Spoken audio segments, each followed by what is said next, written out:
Hope that answers your question, Monroe County, and we're ready for questions from other counties. But I'd just like to ask you, Dr. Todd, finding good people. We keep hearing that recurring question now with very successful established companies and with new entrepreneurs who are expanding and emerging. How do you go about selecting the people that will be good for your team? What do you have? What feelings do you have that you can read these people and say, I think I've made a good choice here? What do you look for, the qualities? Well, in the very early days, I didn't have a human resources department. It was just myself trying to hire a few people to work with me. And I look for passion. I look for somebody who could get excited about what I was talking about. I advertised in the paper once when I was trying to hire people at Projectron, and we actually manufactured picture tubes, and I needed people to help us manufacture them. I got a ton of resumes. And I realized I have to make a decision on how to cut.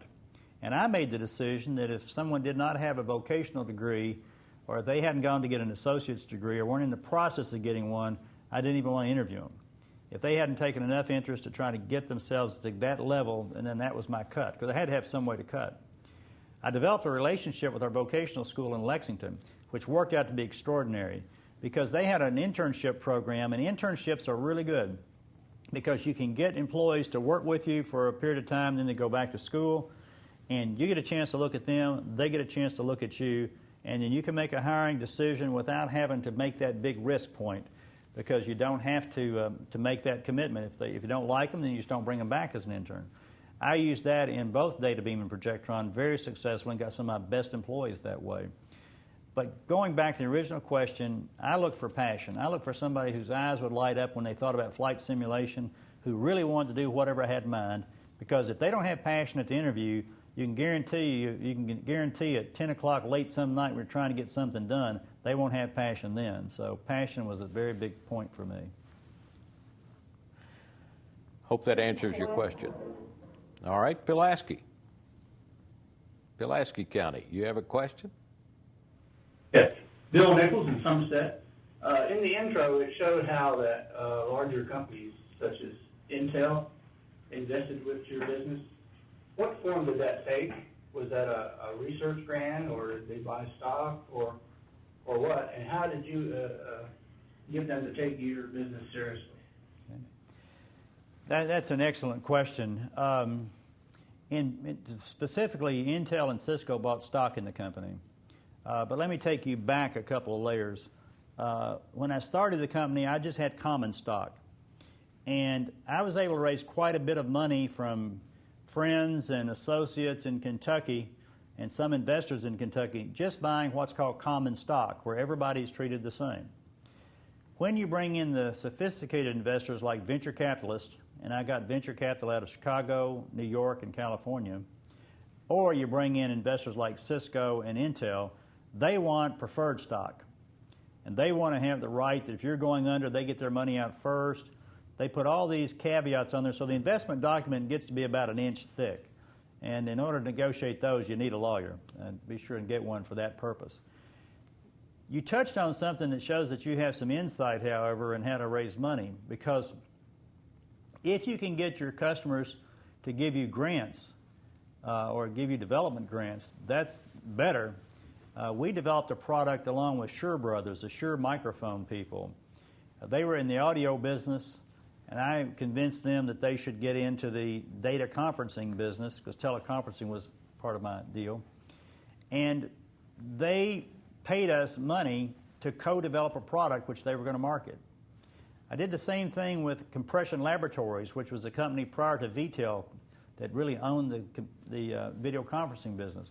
Compression Labs paid us to develop a product for them, which they would then sell. And so if you can find customers who will pay you to develop product for them, that's better than selling stock.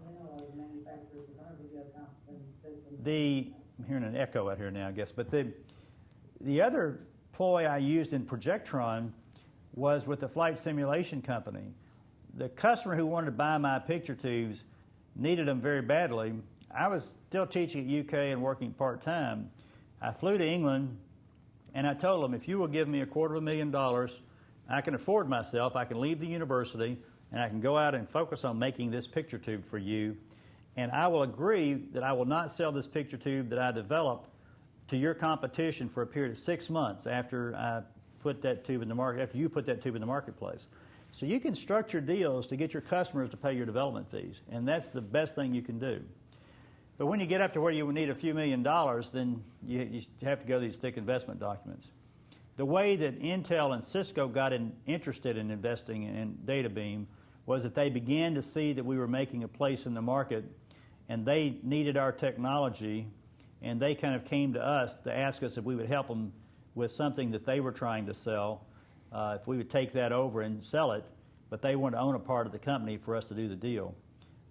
Same thing with Cisco, although in Cisco's case, it was a Kentucky connection. One of my students at UK was working at Cisco, and he heard about what we were doing. He got me a meeting, and these are where these contacts come in handy. You really need to get an introduction to some of these people who have money. He got me a meeting with the head of finance for Cisco Systems, and they were a little behind the curve. They needed to have some help to catch up with a couple of other companies. And so they invested in us for us to develop some things for them quickly. And that's how they heard about us. They heard about us through trade shows, through the publications. They knew that we were out there selling products, and the word was kind of spreading. But be very careful. Choose your investors carefully. Get as much money as you can through other mechanisms before you sell your stock, because it just dilutes all your stockholders and it dilutes your employees. But there's sometimes, if you got to raise the money, you got to sell the stock. We may have been getting another question there, and we'll take that question in a second. I was reflecting on what you had said a while ago about passion, Dr. Todd, the passion that you look for when you're hiring someone in your team.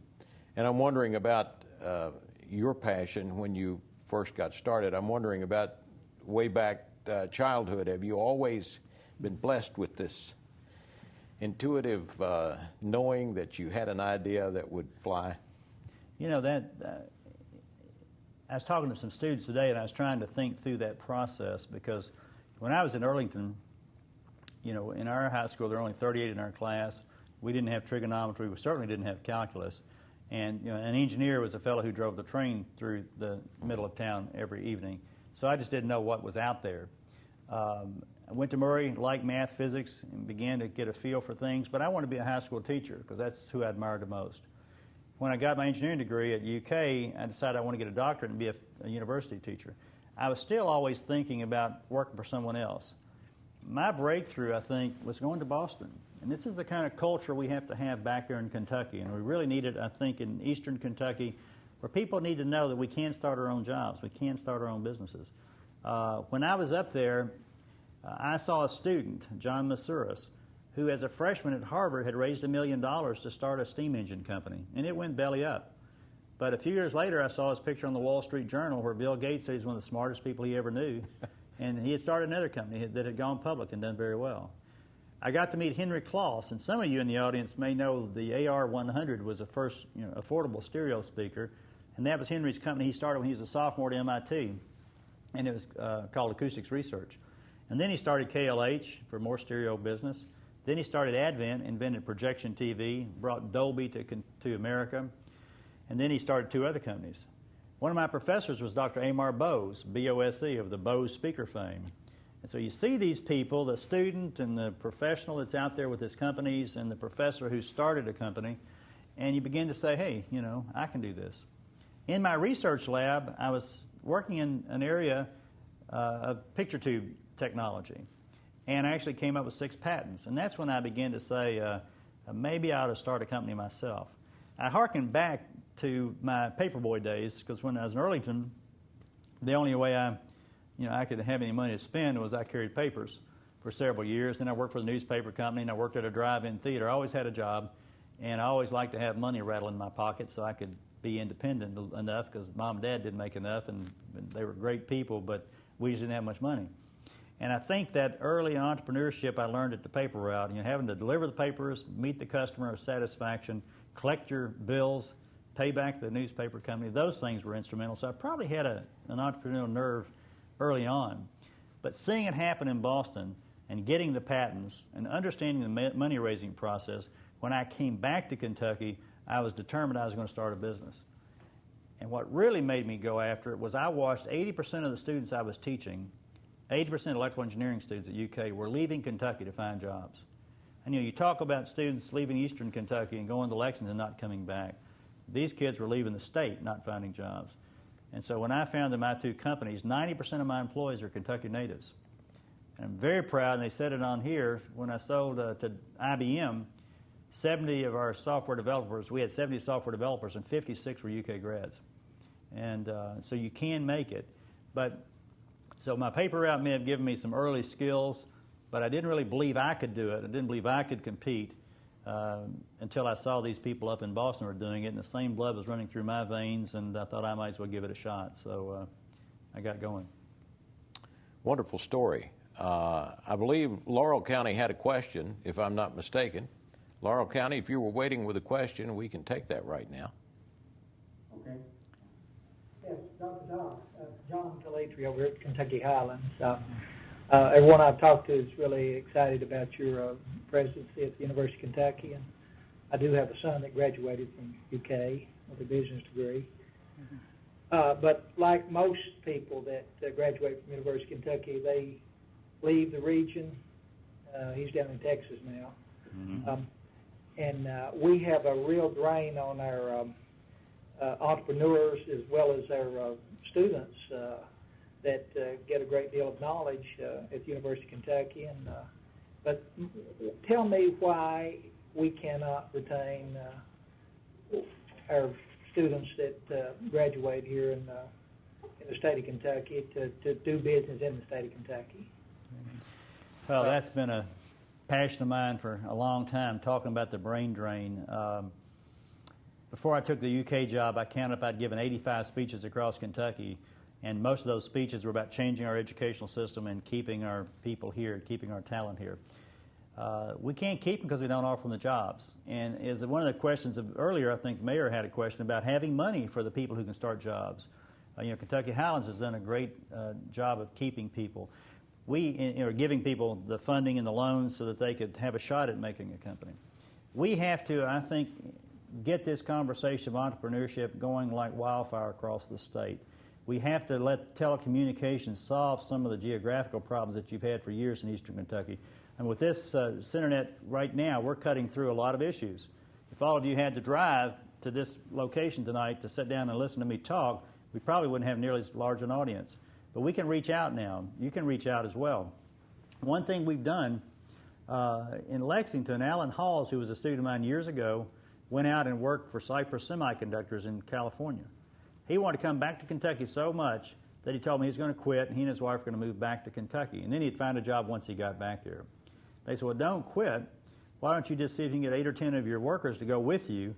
And so now if you go down by Festival Marketplace in Lexington, you'll see Cypress Semiconductors, where Alan now is up to about 20 people, I think.